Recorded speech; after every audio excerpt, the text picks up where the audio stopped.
ইতিহাসে লেখা থাকবে না কি খেলছে, কে খেলছে। মোরসালিনী গোল করছে, ওরটাই নাম থাকবে। আর বাংলাদেশ টিম জিতেছে।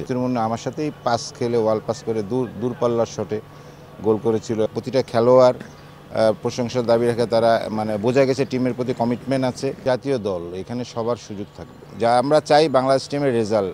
২২ বছর পর ভারতকে হারানো এশিয়ান কাপ কোয়ালিফাইংয়ে বাংলাদেশের প্রথম জয়। আর এই ২২ বছর আগে ভারতকে ফিরতি ম্যাচটাতে যে বাংলাদেশ হারিয়েছিল, সেই ম্যাচটাতে ছিলেন আলফাজ আহমেদ, বাংলাদেশ দলের সাবেক স্ট্রাইকার, এখন মোহামেডানের কোচ তিনি। আলফাজ ভাই, আপনার কাছে জানতে চাওয়া, ম্যাচটা তো দেখেছেন, কেমন লেগেছে যখন এরকম একটা মুভমেন্টে বাংলাদেশ ২২ বছর পরে ভারতকে হারালো? এটা তো সত্যি প্রশংসনীয় এবং আমরা সবসময় চাই তো বাংলাদেশ টিম জিতুক এবং দেশের ফুটবলের যে জাগরণ সৃষ্টি হয়েছে এই জয়ের ফলে, এটা খুব প্রত্যাশা ছিল যে এই ম্যাচটা জয়লাভ করবে বাংলাদেশ। এবং ইন্ডিয়াকে হারানো এটা তো আসলে একটা আলাদা ব্যাপার, এটা সবাই স্পেশাল হিসেবেই নিবে।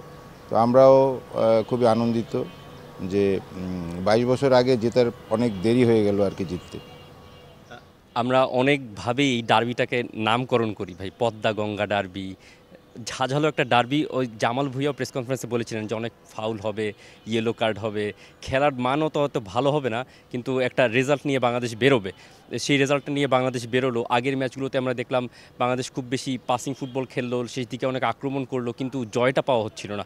এই ম্যাচে কিছু সময় নষ্ট করে প্লেয়াররা একটা জয় বের করে এনেছে, একটা রেজাল্ট ওরিয়েন্টেড পারফরমেন্স বলা যায়। আপনি কীভাবে দেখছেন? আসলে জয়টাই মুখ্য। আপনি ৩ পয়েন্টের খেলা এখানে। আসলে আপনি যেইভাবেই খেলেন, ভালো খেলে যদি আপনি হাইরে যান তাতে লাভ নাই। তো আপনার জয়টা খুব মুখ্য ব্যাপার এবং এটা আসলে সবাই মাইনাই নেবে যে আমরা ১ গোলে জিতেছি। ইতিহাসে কিন্তু লেখা থাকবে ১ গোলে জেতা। তো ইতিহাসে লেখা থাকবে না কি খেলছে, কে খেলছে, ওটা লেখা থাকে না। ওই যে মোরসালিনী গোল করছে, ওরটাই নাম থাকবে। আর বাংলাদেশ টিম জিতেছে। তো এইটা আসলে আমরা খুবই আনন্দিত বাংলাদেশ টিম জিতেছে এবং ভবিষ্যতে আরও আমাদের জয়লাভ হবে। আমাদের টিমের আস্তে আস্তে আরও গুছিয়ে আসতেছে। যত ম্যাচ খেলবে অত বেশি আমাদের টিমটা গুছিয়ে আসবে এবং ভবিষ্যতে আমি মনে করি যে বাংলাদেশ টিমটা আরও ভালো করবে। ভাই, ইতিহাসের কথা তো টানলেনি। আপনি যখন ওই ম্যাচটাতে ছিলেন, এই জাতীয় স্টেডিয়ামে ছিল ম্যাচটা, মতিউর মুন্নার সেই গোল্ডেন গোল, আমরা যারা নতুন জেনারেশন আছে হয়তো ম্যাচটা আমাদের দেখাও হয় নাই ওই মুহূর্তে, এখন ওই রেকর্ডগুলোও নাই, হাইলাইটসগুলোও নাই। আপনি যখন মাঠে ছিলেন ওই মুহূর্তটা কেমন ছিল? যদি এখনও ফ্ল্যাশব্যাক হয়, সেটা কেমনভাবে মনে পড়ে আপনার কাছে? আসলে এটা সাফের খেলা ছিল, আমাদের সেমিফাইনাল খেলা ছিল সাফের। খুবই উত্তেজনাপূর্ণ খেলা ছিল এবং আমরা যদি সেমিফাইনালে জিতি তাহলে আমরা ফাইনালে যেতে পারবো।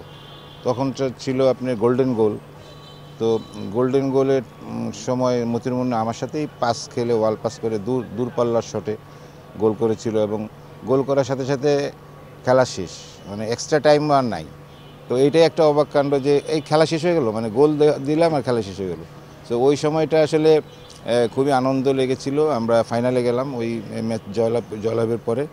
সো আসলে ইন্ডিয়ার সাথে ওই ম্যাচটা সবারই বাংলাদেশ টিম যে এই ম্যাচটাও খেললো, প্রতিটা খেলোয়াড় প্রশংসার দাবি রাখে, তারা বোঝা গেছে টিমের প্রতি কমিটমেন্ট আছে। তো আমাদের সময় ওই ম্যাচটাও সবাই উজাড় করে খেলেছিল, এই জন্য আমরা জয়লাভ করেছি। এই ম্যাচটাও আমি দেখেছি সব প্লেয়াররা 100% এফোর্ট দিচ্ছে এবং দেশের জন্য খেলছে, যে তারা বোঝা গেছে। ভাই, মতিউর মুন্নাকে আমরা অনেকভাবে রিচ আউট করার চেষ্টা করেছি, ওনার নাম্বার বন্ধ, উনি পুরো আউট অফ নেটওয়ার্ক। তার সঙ্গে কি এখন আর কথা হয়? বা ওই দলের ধরেন অনেক প্লেয়ার ছিলেন, হাসান আল মামুন তো বাংলাদেশ দলের সহকারী কোচই, এরকম যারা যারা ছিলেন, কাঞ্চন, আরমান মিয়া, তাদের সঙ্গে কি কথা হয়? বা এই ম্যাচের পরে ওই স্মৃতিটা কি রোমন্থন করা হয়েছে কিনা? না, আসলে ওদের সাথে ডিটাচ তো, এবং মতিউর মুন্নার সাথে অনেক দিন দেখা নাই। সে ভালো আছে, আমি যতটুকু খবর পেয়েছি ভালোই আছে। আর এমনি এটা নিয়ে আসলে তেমন আলোচনা হয় না, আর আমি তো কোচিংয়ের সাথে জড়িত, এটা নিয়ে আসলে কারোর সাথে দেখা হয় নাই। তো এটা আসলে খেলা যখন ইন্ডিয়ার সাথে হয়েছে তখন সবাই মনে মনে রোমাঞ্চিত ছিল যে আমরা একসময় হারিয়েছিলাম। ভাই, এবার একটু বাংলাদেশের ফুটবল প্রসঙ্গে আসি।